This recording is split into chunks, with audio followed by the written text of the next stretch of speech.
Guys, the Chickens here. We are back today with another home gym video. In today's video, guys, we are down in the home gym. And what I wanted to go over was just the my version of the top 5 home gym essentials. So these are just 5 things that if you're going to have a home gym, you absolutely have to have these items. They are, they are irrefutable, non-negotiable items that you guys are going to have if you're going to start a home gym. Unless you're, like a marathon runner or like a track athlete or, something oddly specific. This is going to be for the generic population that wants to work out and get fit and have a home gym. So, without further ado, let's get into point numero un. And number 1, that is going to be what is directly behind me right here. You need a power rack. You need a squat rack. You need a squat stand. You need something that is going to hold a barbell and allow you to do the main movements. So, these are going to be squats, benches, and deadlifts.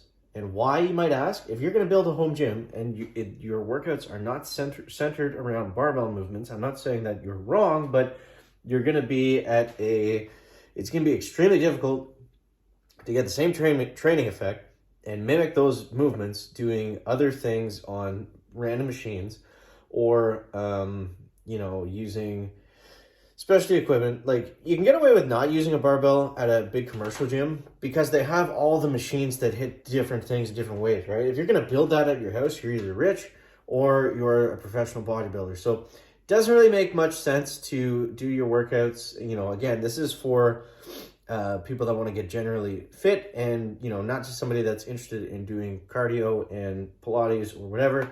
You got to have a squat rack. You have to. You have to. If you can't have a squat rack, you can't bench, you can't squat, you can't load up a bar, and I don't know what you're doing if you don't have a squat rack. But in terms of racks, you want to get something, obviously, that fits in your space, that fits in your budget, but you want to invest in something that's going to be sturdy and it's going to be safe.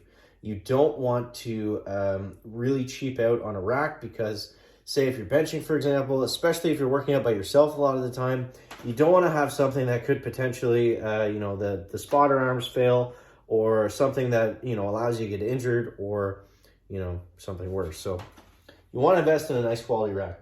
Next is the barbell. Now, this is something that I've kind of changed my tune on recently. I love a good quality barbell. Don't get me wrong. But at the end of the day, you need something that's going to hold the amount of weight that you lift and that it is comfortable to use and that feels good. So that is going to be different per person. If you don't lift a ton of weight, you might not necessarily need a kabuki barbell that has, 51,000 pounds of tensile strength or whatever it is. If it's possible, go try some out. See what kind of differences in knurling you enjoy. And at the end of the day, just find something that's comfortable, that's not going to, rip your hands apart unless that's what you're after. Then find something that's going to shred your skin. So you need a quality barbell. You need something like at least in the $200 to $300 range, I would say, is kind of the minimum. Anything below that, you really start to get into kind of the sketchy things that might not hold up for as long. So you have to have a barbell because you're going to be able to do all the movements we just talked about. Such good functionality. You can do all your accessory movements with a barbell. You can do all your main movements with the barbell. There's really endless uses for it. And I know that training can sound a little bit boring, but we'll get into that as the list goes on. But this is just your bare bones basic stuff that you need right off the bat. We got a rack, we got a barbell. Next, the obvious choice. We obviously have to have weight plates. Now, this is something that nobody really talks about now because they're so expensive and it's really hard to find good deals. Back in the day, I actually had another home gym that I've never told you guys about, and it was bad, man. It was bad. It was like, it wasn't bad. Like, it was certainly better than doing nothing. I was completely broke at the time, and I had, maybe a couple $100 to spend on workout equipment. So what I did was I got a York bench for $80. I had one of those 1-inch bars, and I had literally plastic collars. You do what you got to do when you got to get by, right? The plastic collars that went on the end of it, and I had a bunch of those like sand-filled pound plates. We all know what those are. I did have like a couple 50-pound 1-inch plates that were surprisingly inexpensive, especially at the time. This was probably like 10, 12 years ago. But yeah, back then I got 500 pounds of weight plates, and they were all steel, but they were a mixture of like 1 and 2 inch. I mean, they were junk, right? They were junk for like I got that for like $200. So I was stoked. Um, it actually might have been less than that. I don't remember. It was so long ago, but yeah, I got those a while ago. Now, not so much the case, and this is something that a lot of the guys that are gonna, kind of preach about, you can build a home gym for X amount of money, and it's not true, because if you lift over 500 pounds on anything, then, you're spending $1,500 on weight plates if you're buying them new.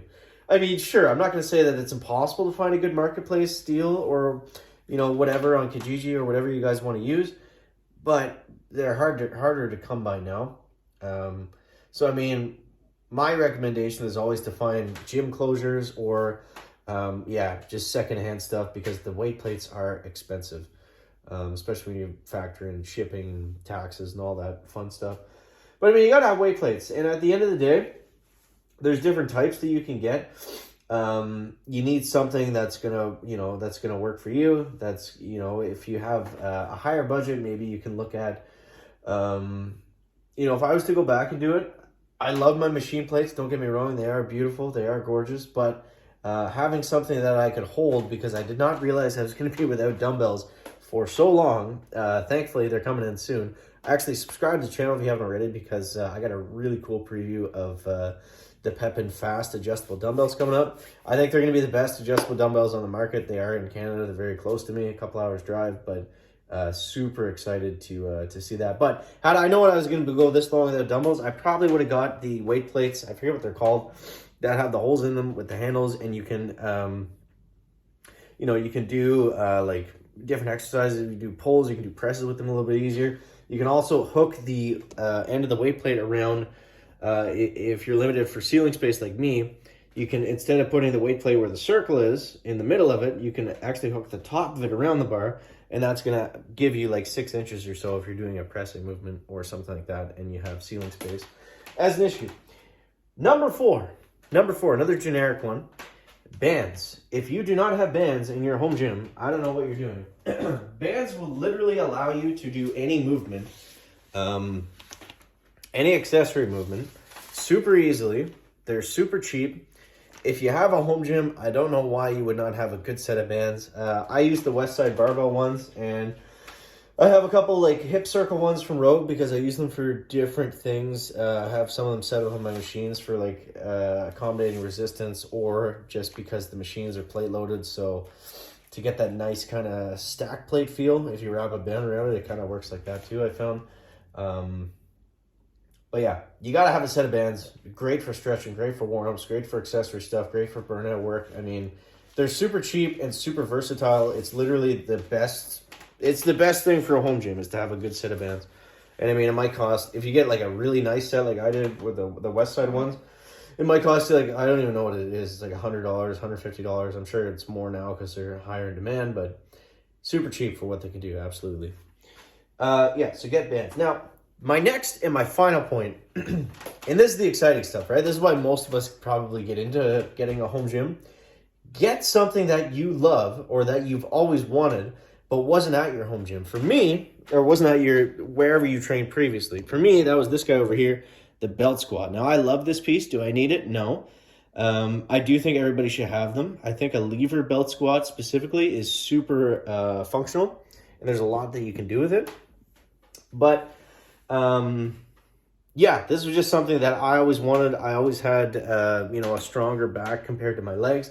This allows me just to work out, my hips, my legs. I can get a super good, quad pump doing them. So it's just something fun for me that allows me to switch up my workouts.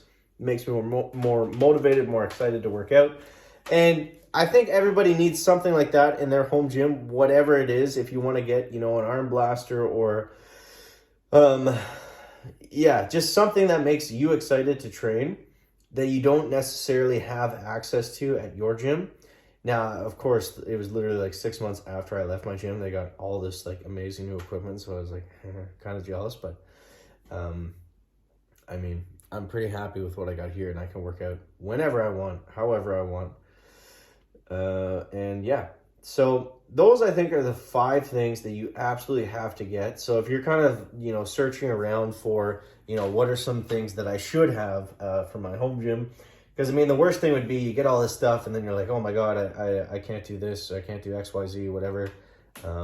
Yeah. So if you enjoyed the video, leave a like down below. Don't forget to subscribe to the channel. And yeah, that's all I got for today. We'll catch you next one, guys. Chicken out.